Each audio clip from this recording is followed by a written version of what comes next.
Mongolia, land of the eternal blue sky.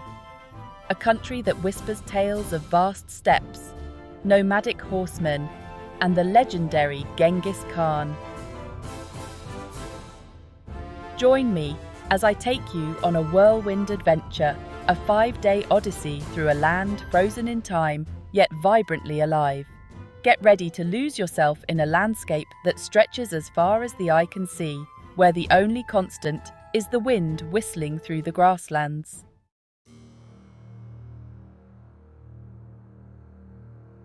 Imagine a place where the whispers of history are carried on the wind, where the spirit of Genghis Khan still rides the vast steppes.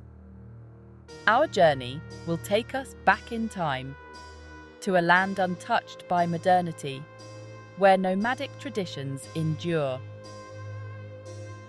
Prepare to be amazed by the sheer scale and grandeur of Mongolia. From the soaring peaks of the Altai Mountains to the rolling dunes of the Gobi Desert, every turn reveals a new and breathtaking vista.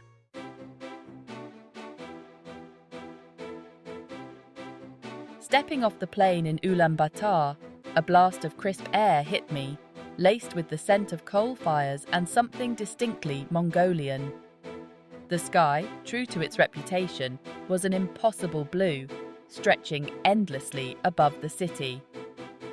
Ulaanbaatar is a fascinating mix of old and new. Modern skyscrapers jostle for space with traditional gers, the felt-covered tents of the nomads.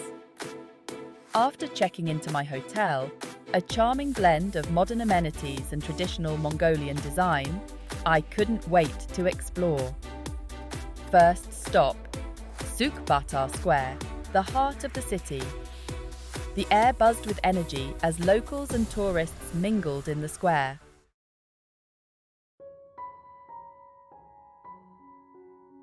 Ulaanbaatar Square, named after the revolutionary hero Damdin Ulaanbaatar, is dominated by his imposing statue on horseback. Behind him, the stately facade of the Mongolian Parliament building, adorned with a massive Genghis Khan mural, speaks to the country's complex history. The Soviet influence is still palpable here, a reminder of Mongolia's not-so-distant past. A short walk from the square brought me to another remnant of the Soviet era, the Ganden Monastery, a haven of tranquility amidst the urban bustle. The monastery, with its ornate temples and colourful prayer flags fluttering in the breeze, is a testament to the enduring strength of Mongolian Buddhism. Inside the main temple, monks chanted softly, their voices echoing through the vast space.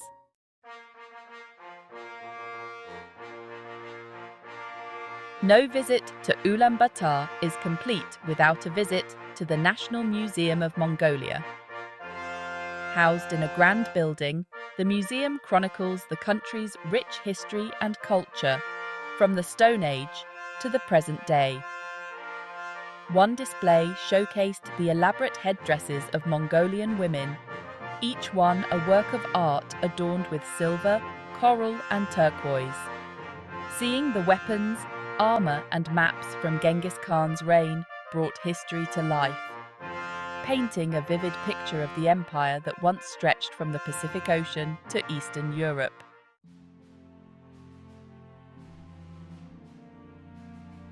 Day 2 dawned bright and clear, the sun painting the sky with hues of pink and orange. Today, we were venturing out of the city, leaving behind the familiar hum of Ulaanbaatar for the wide-open spaces of Gorkhi-Terelj National Park. Our rugged Russian Jeep sped along the paved road, the landscape quickly transforming from urban sprawl to rolling grasslands dotted with grazing yaks and horses. The air, no longer carrying the scent of coal fires, was fresh and invigorating, filled with the sweet fragrance of wildflowers. As we journeyed deeper into the park, the paved road gave way to a bumpy track, our Jeep bouncing along with gusto. The vastness of the landscape was humbling, a stark reminder of the insignificance of man against the backdrop of nature's grandeur.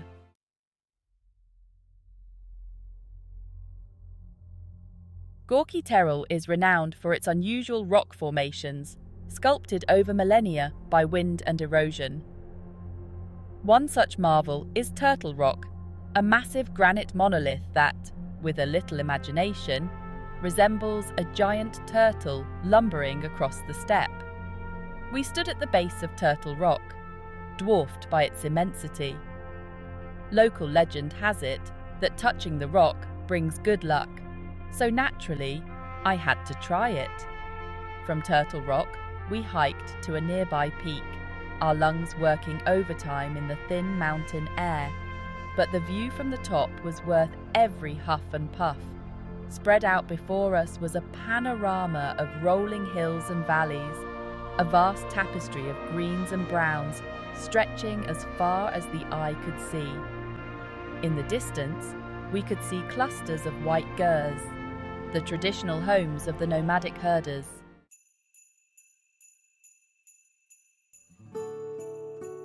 We were welcomed into the gear of a nomadic family with open arms and warm smiles. The gear, a circular structure made of felt stretched over a wooden frame, was surprisingly spacious and cosy. A small stove in the centre provided warmth, and colourful rugs and tapestries adorned the walls, adding a touch of cheer to the simple dwelling. Our hosts, a kind-faced couple with weathered faces and calloused hands, spoke little English, but their hospitality transcended language barriers. They plied us with steaming cups of Hustai chai, a traditional Mongolian milk tea flavoured with salt, and offered us plates of homemade cheese curds and dried yogurt. Despite the language barrier, we managed to communicate through gestures and laughter, sharing stories about our lives and cultures. Their lives were tough, dictated by the whims of the weather and the availability of resources, yet they faced each day with resilience and a quiet dignity that commanded respect.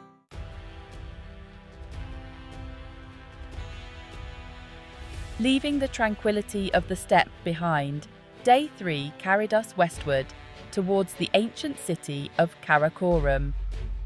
This was no ordinary destination.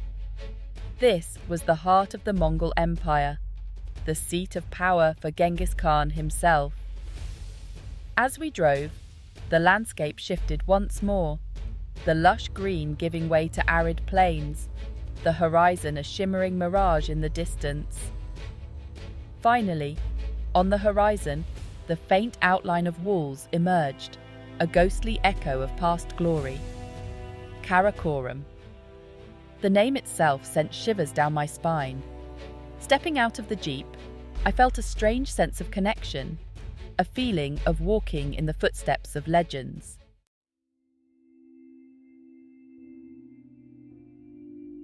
At the heart of ancient Karakorum lies Ulaanbaatar Monastery, a beacon of serenity amidst the ruins.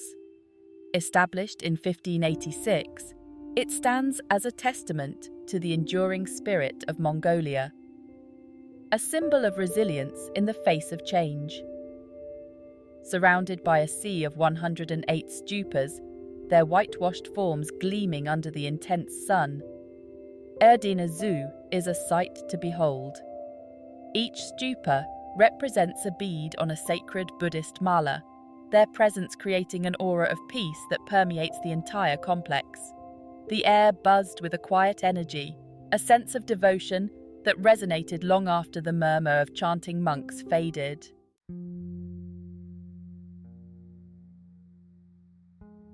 Wandering through the courtyards of Ulaanbaatar, I couldn't help but feel the weight of history pressing down on me. This was a place where empires rose and fell, where cultures clashed and blended, where the echoes of the past still resonated through the centuries.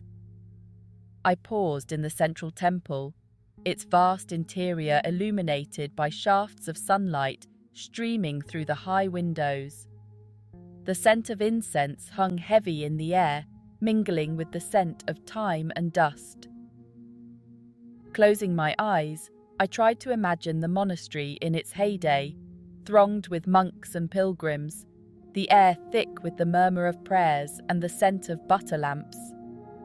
Today, monks once again walk these hallowed halls, their presence breathing new life into the ancient stones.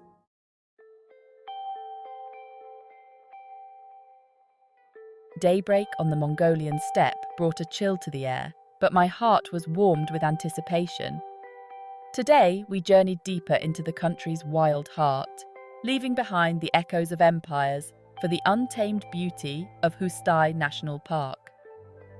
Our sturdy Russian jeep, a trusty companion on this adventure, bounced along the rugged tracks, leaving a trail of dust in its wake. The landscape unfolded before us like an ever-changing canvas, a tapestry woven from rolling hills, verdant valleys, and sparkling rivers. We were entering the realm of the Tarki, the wild horses of Mongolia, also known as Przewalski's horses. These magnificent creatures, once on the brink of extinction, now roam free in Hustai, a testament to the power of conservation.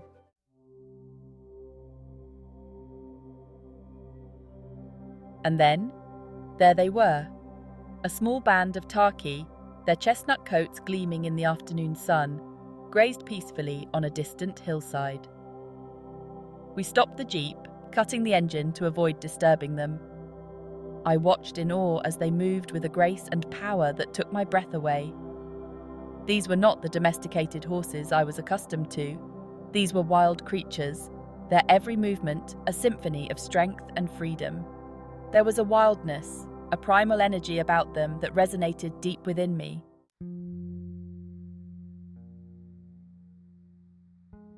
As the sun began its slow descent, casting long shadows across the grasslands, we reluctantly tore ourselves away from the mesmerizing sight of the Tarki.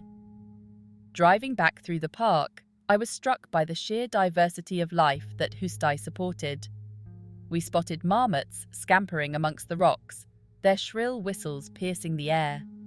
A majestic golden eagle soared overhead, its keen eyes scanning the ground for prey. Hustai was a symphony of nature, a place where every creature, from the smallest insect to the largest mammal, played a vital role in the delicate balance of life.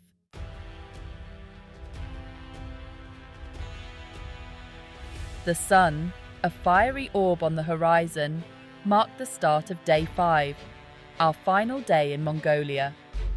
Today, we ventured into the heart of the Gobi, that vast expanse of desert that has captivated explorers and adventurers for centuries. Leaving the grasslands behind, we entered a world of stark beauty, a landscape painted in shades of ochre, burnt sienna, and gold. Our jeep, a sturdy workhorse, bounced along the rough tracks, navigating a sea of sand dunes that stretched as far as the eye could see. This was a place of extremes, a land of scorching days and freezing nights, where survival was a testament to resilience and adaptation. The Gobi is a land of constant change, its dunes sculpted by the wind into ever-shifting shapes. We stopped at a particularly impressive dune, its crest resembling the back of a giant, slumbering dragon. From our vantage point, we could see the vastness of the Gobi stretching out before us, a sea of sand dunes rippling towards the horizon. The Gobi is not a place to be conquered, but a place to be respected, a place to listen to the whispers of the wind and the stories etched in the sand. As the sun began its slow descent, painting the sand dunes in shades of pink and orange, we made camp for the night. Our gears offered a welcome respite. The stars began to emerge one by one, until the sky was ablaze with a million tiny diamonds. Sitting around a crackling campfire, sipping hot tea and sharing stories, I felt a profound sense of peace wash over me. The vastness of the Gobi, once daunting, now felt strangely comforting. As I boarded the plane, leaving the vastness of the Gobi behind, I knew I wasn't just leaving a country, I was leaving a piece of my heart behind. Mongolia, you had challenged me, surprised me, and ultimately embraced me. This land of blue skies and endless steppes, of ancient history and vibrant culture, had left an indelible mark on my soul. The warmth of nomadic hospitality and the breathtaking beauty of a land untouched by time.